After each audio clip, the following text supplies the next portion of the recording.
오늘 말씀의 제목 큰 목소리로 읽어보겠습니다. 시작. 5대 제사. 그래서 하나님께서 타락한 인간을 부르실 때 이 제사로 부르셨는데, 이 제단은 곧 크게 5가지 제사를 의미합니다. 이 모든 것은 예수님의 십자가 사건을 의미하는데, 십자가 안에는 5가지의 의미가 있다, 이 말인 것입니다.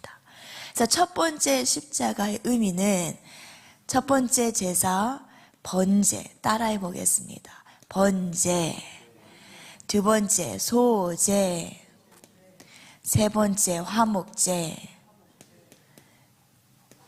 네 번째 속죄제. 마지막 5번째 속건제. 순서가 맞나요? 맞죠? 항상 2개가 헷갈립니다. 속죄제와 속건제 맞습니다. 그래서 하나님께서 저희에게 이 5대 제사, 십자가의 5가지 의미를 주신 데는 결국 누구와의 관계를 회복하기 위함일까요? 하나님과 관계를 회복하기 위함이에요. 그래서 이 5가지 제사의 의미를 하나하나씩 말씀을 통해 배워나갈 때, 진짜 하나님과의 관계를 회복하기 위해서는 이 5가지 동그라미가 통과되어야 하는구나, 이것을 느끼게 됩니다. 그래서 오늘 이 아침 저희 모두에게 이 5가지 동그라미가 완전히 통과되는 역사가 우리의 삶 가운데 있기를 축복합니다. 아멘. 그래서 첫 번째 제사는 바로 번제예요. 모든 제사의 첫 번째 순서가 무엇으로 시작된다고요? 번제입니다. 그래서 가인과 아벨의 제사를 봤을 때도 가인이 드린 것은 곡식의 제물이었어요. 제사였어요. 근데 하나님은 누구든지 나에게 찾아오거든, 나와의 관계를 회복하고자 하거든, 무엇으로 시작해라? 번제입니다. 그래서 번제는 결국 원죄, 우리 인간의 원죄를 해결하는 제사이고, 자범죄는 그렇다면 어떤 제사가 해결할까요? 퀴즈. 할렐루야, 맞습니다. 속죄제는 자범죄이고, 원죄는 무슨 제사이다? 번제입니다. 그래서 인간에게는 진짜 우리가 아무리 인간의 공로로 노력을 하려고 해도 절대 내 속에 아담의 원죄로부터 시작된 이 죄를 해결할 수가 있을까요? 절대 없어요. 그러니까 저희는 이 번제 하나만으로도, 예수님이 십자가에 죽으셔서 우리의 원죄를 해결하신 것 하나만으로도 우리는 감사헌금을 드려야 될 줄 믿으시나요? 아멘. 실제로 감사헌금을 드려라 이건 아니지만, 그 정도로 우리 날마다 번제 은혜에 적셔 있어야 돼요. 할렐루야. 그래서 이 구원을 받은 이 번제, 원죄로부터 구원을 받은 이 번제가 제대로 통과된 사람은 십자가를 볼 때 눈에서 무엇이 가끔 나올까요? 눈물이 나옵니다. 눈곱이 아니라 무엇이 나온다고요? 눈물이 나옵니다. 그래서 이 눈물을 전 항상 이 말씀, 이 이야기를 들을 때 너무 은혜가 돼요. 어떤 이야기냐, 옛날 1950년 6.25 전쟁이 일어났을 때 저희가 어디까지 3개월 만에 어디까지 피난을 나갔나요? 어디까지 영토가 다 뺏겨서 부산까지 갔잖아요. 그래서 부산을 지키는 마지막 그 선을 무슨 전선이라고 했어요? 낙동강 전선이라고 했습니다. 그래서 그 낙동강 전선까지 완전히 밀려있을 때 모든 사람들이 피난길에 막 뛰어가는데, 그때 임산부 한 명이 있었던 거예요. 남편은 이미 전쟁터에서 사망을 했고 죽었고, 임산부가 이제 막 출산할 때가 임박하니까 그때 병원이 있습니까? 막 건물들 다 폭발하고 있는데, 그래서 이 임산부가 딱 이 해산이 임박한 임산부가 추운 겨울날 그 돌다리 밑으로 피신을 해요. 그리고 그 돌다리 밑에서 이 임산부가 해산의 고통을 다 겪으면서 아이를 낳습니다. 근데 이 아이를 낳는데 너무 추우니까 이 어머니가 입고 있는 옷을 다 벗어서 무엇을 했을까요? 이 아이를 꽁꽁 싸매줘요. 죽지 않도록. 그리고 그 추운 겨울날 어머니는 결국 어떻게 됐을까요?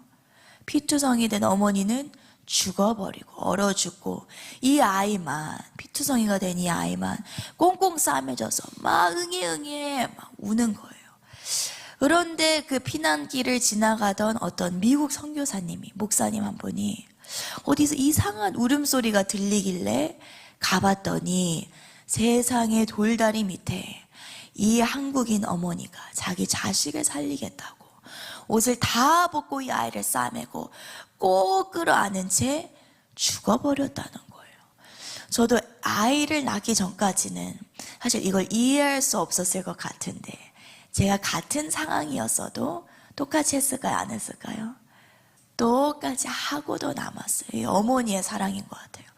그래서 그 가여운 아이를 보고 이 선교사님이 긍휼의 마음이 생겨서 이 아이를 어떻게 했을까요? 데려가서 본인의 양딸로 입양을 해요.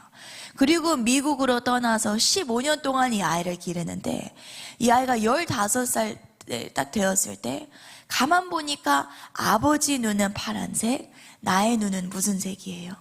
검은색인 거예요. 그래서 하루는 아버지께 여쭤봅니다. 아버지, 저는 어디에서 왔고 왜 저의 눈 색깔과 아버지의 눈 색깔이 다른가요? 저희 출생의 비밀에 대해서 알려주세요. 그래서 이 선교사님이 이 딸을 데리고 어디로 다시 비행기를 타고 돌아왔을까요? 한국으로 돌아와요. 그리고 이 아이를 어디로 데려가냐? 이 아이가 이 아이의 어머니가 묻혀있는 어디로 데려갔을까요? 무덤으로 데려가요. 그리고 이 아이에게 설명을 해줍니다. 너 하나를 살리기 위해 너희 엄마가 그 추운 겨울날 옷가죽을 다 벗으면서까지 너를 꽁꽁 싸매고 너를 끌어안고 돌아가셨단다. 이게 바로 너희 어머니의 무덤이란다. 이걸 들었을 때 이 딸의 눈에서 눈물이 날까요? 안 날까요? 눈물이 펑펑 흘리는 거예요. 그러면서 어머니의 무덤을 어떻게 했을까요? 가서 끌어안는 거예요. 어머니가 얼마나 그때 추우셨나요? 나를 살리기 위해. 그러면서 펑펑펑 울면서 어머니 감사합니다. 이런 고백이 나오는 게 십자가 앞에, 우리가 예수님의 죽음 앞에 우리가 마땅히 드리는 고백인 줄 믿으시나요? 아멘. 그래서 누구든지 이 번제 구원의 역사가 내 심령에 일어난 사람은 십자가를 봤을 때, 차 타고 가면서 저녁에 빨간 십자가들 많이 보이잖아요. 그걸 볼 때 그냥 쇳덩이에 올려놨구나 이런 차원이 아니라, 그냥 교회다 이런 차원이 아니라, 진짜 주님이 나를 위해 죽으신 이 은혜가 날마다 우리 속에 적셔 있는 줄 믿습니다. 아멘. 이 십자가는 첫 번째는 나의 원죄를 해결해 주시는 예수님의 구속의 역사, 그 의미를 내가 날마다 아는 것. 두 번째는 또한 너무 중요한 게, 이 십자가에는 능력이 있을까요? 없을까요? 있습니다. 예수님이 십자가에서 흘리신 피에는 능력이 있을까요? 없을까요? 우리를 살리는 능력이 있어요. 그냥 구속의 능력만 있는 것이 아니라 사단이 우리에게 퍼붓는 저주, 죄책감, 양심의 가책, 우리에게 말하는 거짓말, 이 모든 것에 대해 완전히 이길 수 있는 능력이 예수님의 보혈에 있습니다. 아멘. 이것을 믿고 주장하는 사람만이 사단을 이길 수가 있어요. 아멘. 그래서 저 역시도 날마다 이 번제를 묵상할 때 그냥 구원받은 걸로 끝나는 게 아니라, 내 삶 가운데 사단이 날리는 모든 화살에 대해 저는 예수의 보혈로 다 쳐내는 힘을 믿습니다. 여러분도 믿으시나요? 그래서 이것을 너무 잘 설명하는 또 하나의 이야기가 있습니다. 이거 여러분께 한번 나누고 싶은데, 옛날에 실화라고 합니다. 근데 어느 집안에 아버지가 있으셨어요. 근데 이 아버지가 사업을 시작하려고 친구에게 가서 100억을 빌려옵니다. 친구가 잘 살았나 봐요. 이 100억을 빌려오고 이 아버지가 능력이 있어서 이 100억을 부풀려서 200억의 자산을 만들어요. 사업에 성공을 해서. 그런데 사업에 성공은 했지만 갑자기 아버지가 암 진단을 받는 거예요. 그리고 살 날이 얼마 없대요. 시한부가 되어버려요. 그래서 이 아버지가 이 100억을 자식들에게 무거운 짐을 주지 않기 위해서 내가 먼저 친구에게 빌린 빚을 갚아야겠다 해서 죽기 전에 친구를 찾아가서 100억을 전부 다 갚습니다. 그리고 나서 얼마 있지 않아 아버지가 돌아가시고 그 장례식에 그 장남 아들이 와서 딱 그 보초를 서는데 그 친구가, 돈을 빌려던 아버지 친구가 아들에게 와서 무엇이라고 말을 할까요? 아버지가 돈을 갚았다 안 갚았다? 안 갚았다고 이제 생떼를 내는 거예요. 그래서 이 아들은 전혀 모르는 거예요. 아버지가 돈을 갚았는지 안 갚았는지도 모르고 있었어요. 그래서 이 아버지의 친구가 막 100억을 내놓으라 하니까 그날로부터 속된 말로 이 아들이 멘붕에 빠지는 거예요. 100억의 자산, 200억 마이너스 100억은 100억의 자산이 있지만 이걸 전부 다 줘버리면 이 사업은 부도가 날 수밖에 없어요. 그래서 어떻게 이 돈을 만들까? 그날로부터 밥이 넘어가지를 않고 잠이 올까요? 안 올까요? 잠이 안 오고 눈이 토끼 눈이 시뻘겋게 돼가지고 잠도 못 자는데 그렇게 하루하루를 보내는데 하루는 아버지의 방에서 아버지가 그러실 분이 아닌데 하면서 방을 막 뒤지는데 장판 밑에 살짝 하얀 게 뭐가 쑤셔져 있는 거예요. 그래서 이 장판을 살짝 들어보니까 그 밑에 하얀 종이가 있는데 이게 뭐냐? 100억을 갚았다는 무엇일까요? 영수증이 들어있는 거예요. 그래서 그날부로 이 아들은 그날 저녁에 코를 삐뚤어지게 골면서까지 편히 주무시고 그 다음날 이제 아버지 친구가 아침부터 문을 두드리면 돈 내놓으라고 할 때 이 아들의 마음은 어떻게 바뀌어 있을까요? 덤빌 테면 덤벼봐라. 덤빌 테면 덤벼봐라 해서 문을 열어드리고 들어오세요. 앉으세요.